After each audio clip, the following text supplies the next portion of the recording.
Welcome back teman-teman netizen atau warganet ke konten terbaru dari channel YouTube Bola Bung Binder. Saya lagi memperhatikan, mempelajari dan juga mencermati form dari Manchester United di English Premier League musim ini.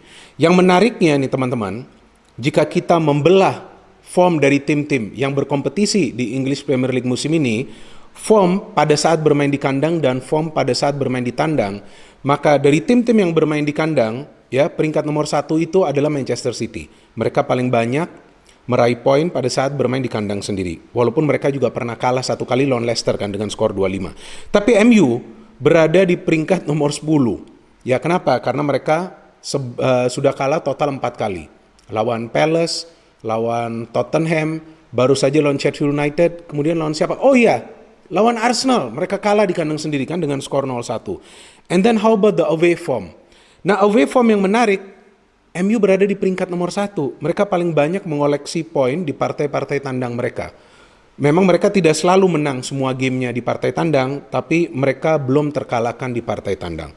Sedangkan Manchester City berada di peringkat nomor 5 karena mereka 1 kali kalah lawan Tottenham Hotspur. Tidak saya hafal, saya hanya melihat tabel. Ya, mungkin kalian tidak bisa melihat ya, karena agak terang ini refleksi dari HP. Jadi saya tidak menghafal. Kalau menghafal pasti saya lupa.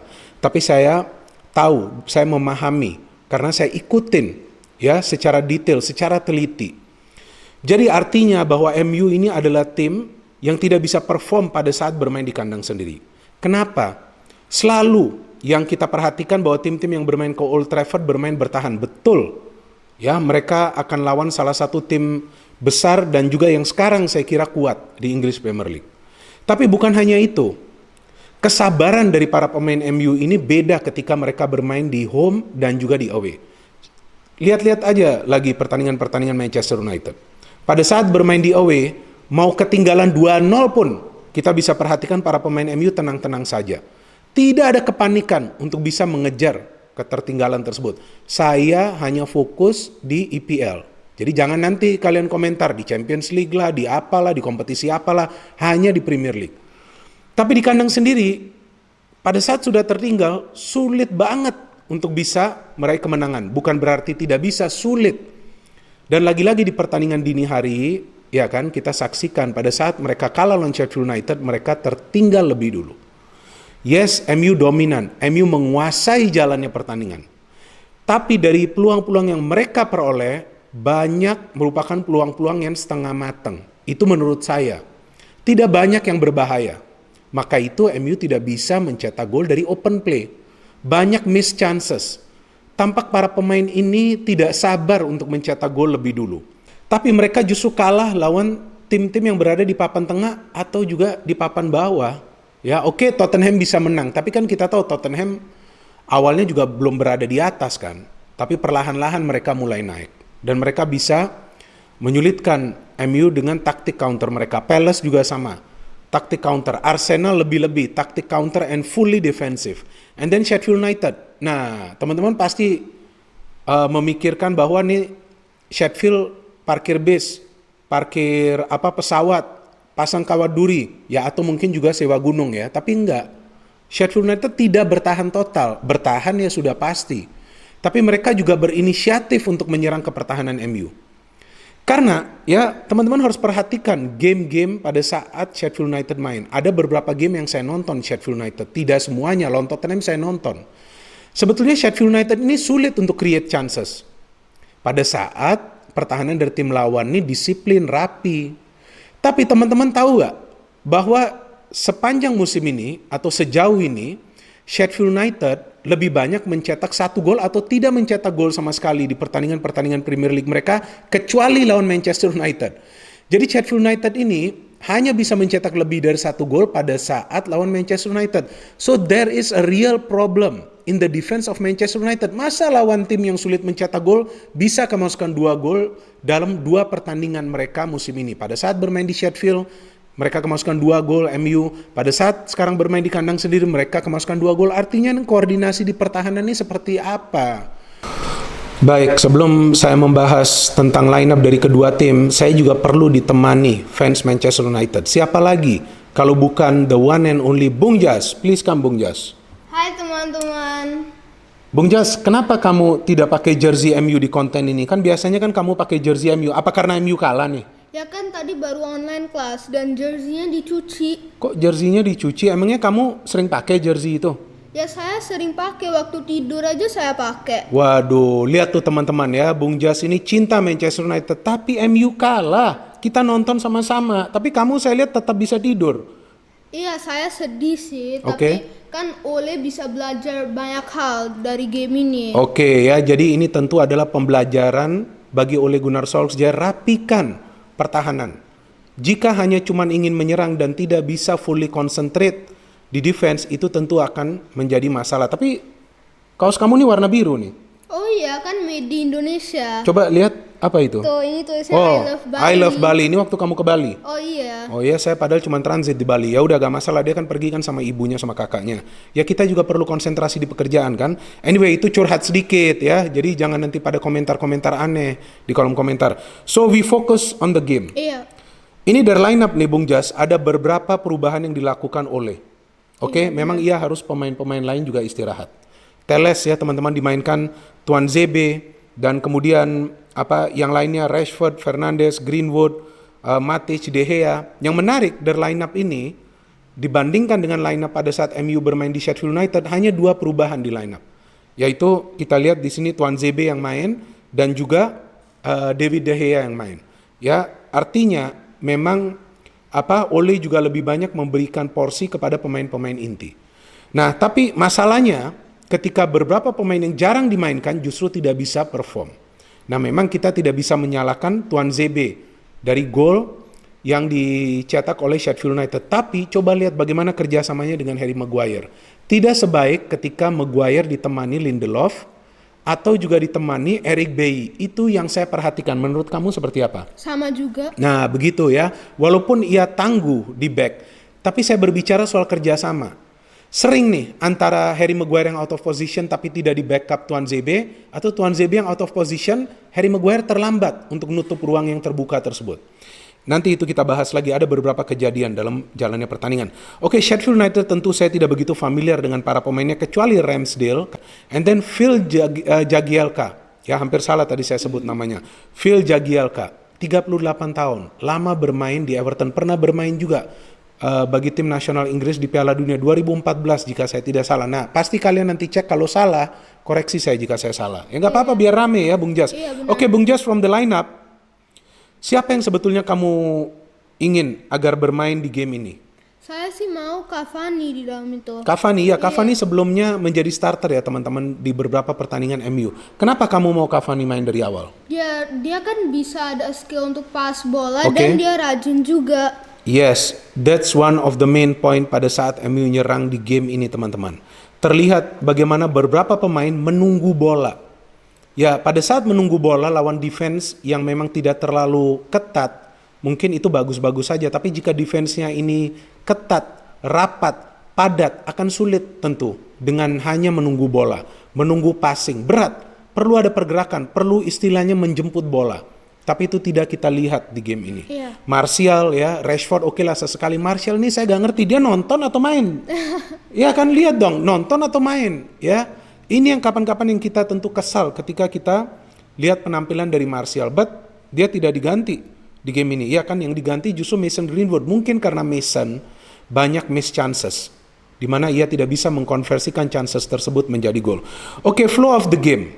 Ya, banyak yang memberikan pendapat mereka di sosial media bahwa Sheffield United bermain defensif. Saya kira gak fully defensif juga. Kalau memang perlu memperhatikan defense itu wajar. Mereka tim yang sekarang berada di dasar klasmen, peringkat dasar ya, artinya nomor 20. Tentu mereka harus berhati-hati lawannya MU yang belum terkalahkan. Tapi mereka juga attack. Buktinya apa? Itu Sharp. Billy Sharp yang dapat chance duluan tuh Bung Jas. Iya. Lihat gak save-nya De Gea begitu bagus. Kenapa dia bisa dapat chance? Mana Tuan Zebe? Ya kan Maguire pun terlambat. Terbuka defense dari MU. Saya lupa siapa itu yang coba covering. Teles itu tampaknya untuk cover shooting dari Sharp. Tapi Sharp masih bisa shooting. Dan akhirnya bisa diblok oleh De Gea. Antara Matic atau Teles itu yang coba untuk blocking. So many chances sebetulnya dari Manchester United. Rashford, ya kan umpan dari Wan-Bissaka yang off target, Greenwood ada yang on target, ada yang off target, Rashford juga ada yang off target, Martial juga ada peluang tapi tidak bisa mencetak gol ya. Ini sepertinya sudah menjadi kebiasaan ya bagi Martial. Mengecewakan lagi-lagi di game ini. Dan kemudian Sheffield United bisa mencetak gol dari corner, oke, good goal. Memang pada saat gol ini tercipta, saya juga tidak melihat ada yang aneh dari gol ini, tapi setelah game ya kita tahu ada statement dari Ole di post match statement bahwa ada foul dari kapten Sheffield United, Billy Sharp, dan memang pada saat di zoom di replay tersebut terlihat memang ada seperti dorongan ke De Gea. Tapi kan sudah ada VAR. Nah, jika VAR memang tidak call, ya berarti dianggap bukan pelanggaran. Padahal memang terlihat tuh ya, sepertinya Billy Sharp itu mendorong. Oke, kemudian MU perlu balas. MU nyerang total.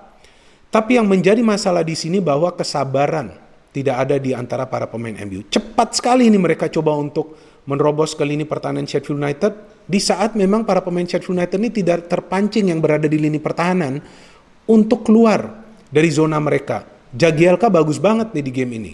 Lihat dong, ada satu flying header tuh dia. Pada saat Fernandes coba berikan umpan ke Martial. Iya kan? Ya mencoba untuk menyulitkan Martial mencetak gol. Ya mencoba untuk blok tendangan-tendangan dari Rashford juga. Ya kapan-kapan naik sedikit ke lini tengah untuk memberikan covering di sana jika ada pemain Sheffield United yang terlambat turun ke posisinya. McGoldrick juga mendapatkan peluang untuk mencetak gol. Jadi Sheffield United bermain disiplin. Mereka bermain rapi, fully concentrate on this game. Oke, MU bisa mencetak gol balasan dari set piece. Maguire, yes, good goal ya. Jagielka sedikit terlambat untuk cover. Telles, bagus passingnya. Tapi hanya itu yang saya lihat Telles lakukan bagus di game ini. Hanya passing itu aja. Sheffield United mencetak gol lagi. Unggul lagi di pertandingan ini. Bagaimana mereka bisa mencetak gol kedua? Tampak jelas para pemain dari Sheffield United ini membangun serangan secara perlahan-lahan. Mereka coba memperhatikan ada atau tidak si open space di pertahanan MU, dan ternyata open space tersebut berada di dalam kotak penalti pertahanan Manchester United.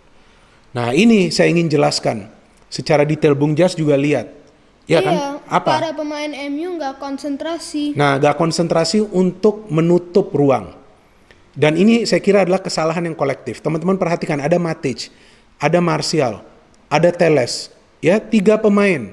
Ada tiga pemain Sheffield United juga. Siapa saja? John Lundstram, ya kan? Ada George. Kemudian satu lagi yang tiba-tiba muncul ini, kita lihat adalah pemain yang masuk ya. Ini adalah pemain pengganti nih, Oli Berg, oke? Ia tiba-tiba muncul pada saat ia lihat ada open space. Nah, pada saat John ini memberikan umpan, sebetulnya ia bisa saja memberikan umpan, John memberikan umpan, bisa saja ia memberikan umpan ke George yang melakukan pergerakan sedikit di belakang Matic, atau ia memberikan umpan ke dalam kotak penalti. Nah, pada saat memang John memberikan umpan ke dalam kotak penalti, tidak ada penutupan daerah yang dilakukan oleh satupun pemain Manchester United. Martial jelas nonton, ia hanya nonton. Telles terlambat, sepertinya tidak bisa membaca niat dari John untuk memberikan umpan ke dalam kotak penalti. Oli Berg masuk, ia shooting, tidak bisa kita salahkan Tuan Zebe, terkena Tuan Zebe, bola deflected dan menjebol gawang dari De Gea. Apa yang bisa kita pelajarin dari gol kedua Sheffield United ini? Bahwa konsentrasi itu perlu dipertahankan sepanjang 100 menit kalau perlu. Karena MU pernah menang di menit ke 100 atau lebih tuh lawan siapa tuh, lawan Brighton and Hove Albion. Nah, konsentrasi penuh dong. Kenapa enggak di game ini? Itu tidak bisa mereka lakukan terus-menerus. Capek juga, Pak. Iya kan? Ini sudah mulai lelah loh, terlihat para pemain MU juga. Sudah masuki pertengahan musim, jadwal padat. Jadi konsentrasi juga fokus nih terganggu. Nah, ini lagi-lagi terlihat kecerobohan di defense dari MU secara kolektif. Saya tidak menyalahkan satupun pemain di sini. Secara kolektif mereka tidak menyusun sebuah strategi yang bagus pada saat para pemain Sheffield United coba untuk menyerang. Ya Martial memang nonton aja, jangan harapin Martial deh. Iya. Ya cetak golnya susah, apalagi bertahan gak konsentrasi. Ya saya bukannya bercanda, tapi itu kan faktanya. Anyway, Bung Jas, menurut kamu siapa nih man of the match di game ini? Masih Bruno lah. Masih Bruno? Iya. Kenapa? Dia gak skor gol. Dia tidak kasih assist, memang ada key pass yang dia kasih. Ya tapi kan dia masih work hard. Dia masih bekerja keras ya, sampai dia mau turun loh ke lini pertahanan. Nah itu ya teman-teman, wajar Bruno saya kira adalah man of the match di game ini. Karena walaupun ia tidak bisa mencetak gol, ia tidak bisa memberikan assist, tapi ia juga ikut terlibat dalam urusan bertahan. Jarang loh pemain-pemain yang berada di posisi attacking midfielder juga ingin bertahan. Ozil, Messi, sekarang kan Ziyech nih yang saya kira adalah the new Ozil. Tapi Bruno Fernandes bekerja keras. Sayang banget di lini pertahanan ini secara kolektif koordinasinya tidak baik. Tapi saya juga kecewa nih teman-teman MU kalah. Kenapa, Bung? Ya harusnya jangan kalah lawan Southampton, nanti dong lawan Arsenal. Nih MU udah kalah lawan Southampton. Bahaya ini lawan Arsenal ya. Enggak dong, saya tetap optimis. Arsenal juga akan menyulitkan MU. Ya kalau gak menang gak apa-apa deh. Yang penting itu dia jangan kalah. Terus menurut kamu bagaimana nih ke depannya MU? MU bisa lebih bagus kok. Kenapa bisa lebih bagus? Ya kan form mereka mungkin bisa lebih bagus kayak last time kan. Ya kayak last time setelah mereka kalah dari Arsenal, akhirnya mereka mulai maintain unbeaten streak mereka. Ya kita tunggu, jangan sampai nanti kalah lawan Arsenal lagi kan. Arsenal terus sih, Bung. Oke, kita akhiri konten kita di sini. No hate, only football. Salam sepak bola.